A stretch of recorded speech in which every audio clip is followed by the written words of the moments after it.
আসসালামু আলাইকুম। MTV presents safe প্লেতে সকলকে আমন্ত্রণ। ইয়াসিন বুনো ইউ বিউটি, মানে পেনাল্টি সেফ কিভাবে করতে হয়, কত প্রকার, কি প্রত্যেক প্রকারের সংজ্ঞাসহ উদাহরণ, অ্যান্টিসিপেশন কাকে বলে, সব কিছুই ইয়াসিন বুনো বুঝিয়ে দিয়েছেন। গত বিশ্বকাপেও তিনি বুঝিয়ে দিয়েছিলেন, এই বিশ্বকাপেও তিনি বুঝিয়ে দিলেন।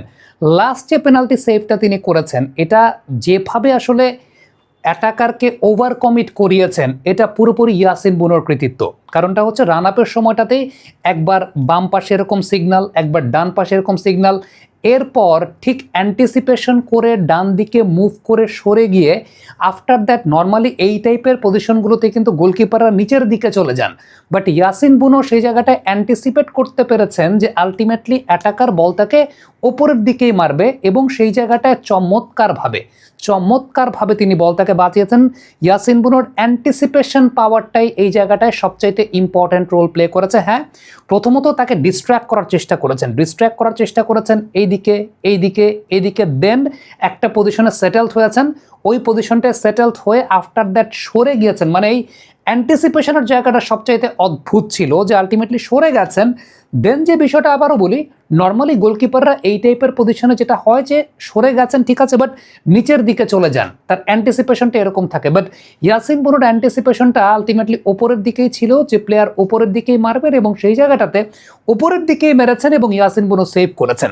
আমি তার আগের আরেকটা পেনাল্টি নিয়ে কথা বলতে চাই, যে পেনাল্টিটা মূলত আসলে ক্লাইভার্ট নিয়েছিলেন, এবং ক্লাইভার্ট পেনাল্টি শুট আউটের রাজা বা পেনাল্টি কিকের রাজা, সেটা আমরা জানি যে প্রিমিয়ার লিগে তিনি পেনাল্টির হ্যাট্রিকও করেছেন, সেই রেকর্ডও তার আছে। তিনি মিস করেছেন। সত্যি কথা বলতে তার ক্ষেত্রে যে ট্যাকটিক্সটা কাজ করে সেটা হচ্ছে তিনি ফেক রান আপটা দেন, বা রান আপের সময় তিনি স্লো করে ফেলেন এই কারণে বোঝার জন্য, কিংবা গোলকিপারকে আলটিমেটলি ডিস্ট্র্যাক্ট করার জন্য। কারণ নর্মাল তার অন্যান্য পেনাল্টিগুলো তো দেখবেন যে তিনি যে ফেক রান আপটা নেন বা ওই যে স্লো ডাউন করেন, তাতে গোলকিপার একদিকে আসলে মুভ করে ফেলে। বাট এক্ষেত্রে ইয়াসিন বুনোর যে ব্যাপারটা হয়েছে, ইয়াসিন বুনো কিন্তু আলটিমেটলি তার পজিশনটা হোল্ড করে রেখেছিলেন। পজিশনটা যেহেতু হোল্ড করে রেখেছিলেন, ওই ফেক রান আপে উল্টো ডিস্ট্র্যাক্ট হয়ে গিয়েছিলেন ক্লাইভার্ট।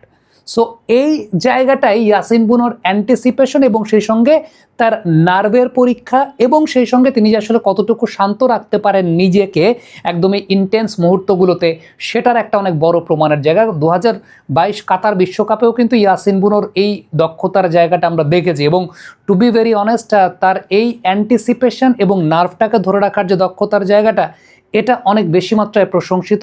সত্যি কথা বলতে লাস্টের পেনাল্টিটা যিনি সেভ করেছেন, যেভাবে সেভ করেছেন, ইট ওয়াজ কমপ্লিটলি ইনসেইন। তার চাইতেও আমি বলবো যে ক্লাইভার্টকে আসলে যেভাবে তিনি ফেক করিয়েছেন, মানে ক্লাইভার্টের নর্মালি যেটা হয়, একটু আগেই বললাম যে তিনি রান আপটাকে কমিয়ে দেন, কারণ গোলকিপার তখন দেখা যায় যে একটা সাইডে মুভ করে ফেলে। মায়ের ওষুধের টাকাটা দিও। নিও। সে কখন থেকে বলছো নিও, দিবাটা কখন? তুমি যখন বলো দিও, আমি তখন করি নিও। হাতে যখন নিও তখন বিল পে, ফান্ড ট্রান্সফার অথবা সেভিংস সবই হবে টেনশন ফ্রি। এই তোমার নিও, তাহলে আমার মোবাইল বিলটাও দিও। আপনি বলেন দিও, এমটিভি বলে নিও। বাট ইয়াসিন বুনোর ক্ষেত্রে যে বিষয়টা দেখা গেছে, তিনি আসলে পজিশনটাকে হোল্ড করেছিলেন। সো আলটিমেটলি এটা পেনাল্টি মিস করাতে ইয়াসিন বুনো বাধ্য করেছেন। এই ম্যাচটা সত্যি কথা বলতে নেদারল্যান্ডস একদম ইনিশিয়াল স্টেজ থেকে খুব বোরিং ফুটবল খেলছিল, 5-4-1, এবং মানে এমন একটা ব্যাপার যে সেন্টার ব্যাক পজিশনের প্লেয়ার উইং নিয়ে খেলছেন। সো আলটিমেটলি এমন একটা ব্যাপার ছিল, সেটা হচ্ছে যে 5-4-1 এবং পজিশনটা মরক্কোর দিকে রাখা ছিল। মরক্কোর অ্যাটাকটা আসলে রাইট সাইড ওরিয়েন্টেডই অনেক বেশি মাত্রায় ছিল। আশরাফ হাকিমি সেই জায়গাটায় ওই অ্যাটাকটাকে লিড করছিলেন, এবং আপনি যদি আমি এই মুহূর্তে যে পরিসংখ্যানটা দেখাচ্ছি, আপনি বক্সটাকে লক্ষ্য করে দেখেন যে রাইট সাইডটাকে কেন্দ্র করেই ওই জায়গাটাতে আলটিমেটলি কিন্তু মরক্কো অ্যাটাক করে যাচ্ছিল। 91 মিনিটে তারা গোল পেয়েছে। আমার মনে হয় যে টোটালি তারা তাদের ফুটবলের পুরস্কারটা পেয়েছে। ডেফিনেটলি তারা 1-0 গোলে পিছিয়ে ছিল, বাট 91 মিনিটে তারা গোলটা পেয়েছে। হাইটের অ্যাডভান্টেজটা সেই জায়গাটায় ইসাদিও পেয়েছেন, এবং বেশ ভালো এক্সিকিউশন, হাইটের অ্যাডভান্টেজটা নিয়ে বেশ ভালো এক্সিকিউশনটা করেছেন। That is the most important thing. সত্যি কথা বলতে এই বিশ্বকাপে একটা বিষয় কিন্তু পুরোপুরি প্রমাণিত, সেটা হচ্ছে যে আলটিমেটলি ইউরোপিয়ান ফুটবল আর ওয়ার্ল্ড কাপের ম্যাচ দুইটা কিন্তু আসলে এক জিনিস না। দেখেন, ওয়ার্ল্ড কাপে লো ব্লকের টিম থাকে, ফিজিক্যাল ফুটবল খেলার টিম থাকে, এবং অ্যাজ অ্যান ইউনিট যখন ফিজিক্যাল ফুটবল খেলে এটার অ্যাডভান্টেজও কিন্তু অনেক সময় পেয়ে যায়। এবং এই বিশ্বকাপে এখন পর্যন্ত জার্মানি আলটিমেটলি নাই, নেদারল্যান্ডস আলটিমেটলি নাই, France as an European nation টিকে আছে। আপনি দেখবেন আফ্রিকান টিমগুলো ডমিনেট করে যাচ্ছে, সাউথ আমেরিকান টিমগুলো ডমিনেট করে যাচ্ছে। কলম্বিয়ার খেলা যদি আপনি চিন্তা করে দেখেন, এর আগের দিন পর্তুগালকে তো পাত্তাই দেয় নাই because of physical football. So world কাপের খেলা সামথিং এলস। ওয়ার্ল্ড কাপের খেলা এখানে আবারও বলি যে ইউরোপিয়ান লিগগুলোতে এত লো ব্লকে সবসময় টিমগুলো খেলে না। আবার মানে এই টাইপের মানে অ্যাজ অ্যান ইউনিট ধরেন কলম্বিয়া যখন খেলে, অ্যাজ অ্যান ইউনিট যখন মরক্কো যখন খেলে, খেলার প্যাটার্ন কিন্তু আবার অন্যরকম হয়ে যায়। সো আলটিমেটলি যে বিষয়টা উল্লেখযোগ্য সেটা হচ্ছে এই বিশ্বকাপ কিন্তু অনেক কিছুই বুঝিয়ে দিচ্ছে যে ইউরোপিয়ান লিগের খেলা আর বিশ্বকাপের খেলা দুইটা কিন্তু আসলে এক জিনিস না। গত ক্লাব ওয়ার্ল্ড কাপে আমার মনে আছে ইয়াসিন বোনো একটা দুর্দান্ত সেভ করেছিলেন, ওইটা সোশ্যাল মিডিয়ায় খুব ঘোরাঘুরি করে। এবং আপনি যদি আমাকে জিজ্ঞেস করেন, আমি তো আসলে 2002 থেকে ফুটবল ওয়ার্ল্ড কাপ রেগুলারলি দেখা, অলিভার কানকে দেখেছি, ইয়ান স্লেমনকে দেখেছি, ফ্যাবিয়ান বার্টেসকে দেখেছি, বুফনকে তো দেখেছি, ইকার ক্যাসিয়াসকে দেখেছি।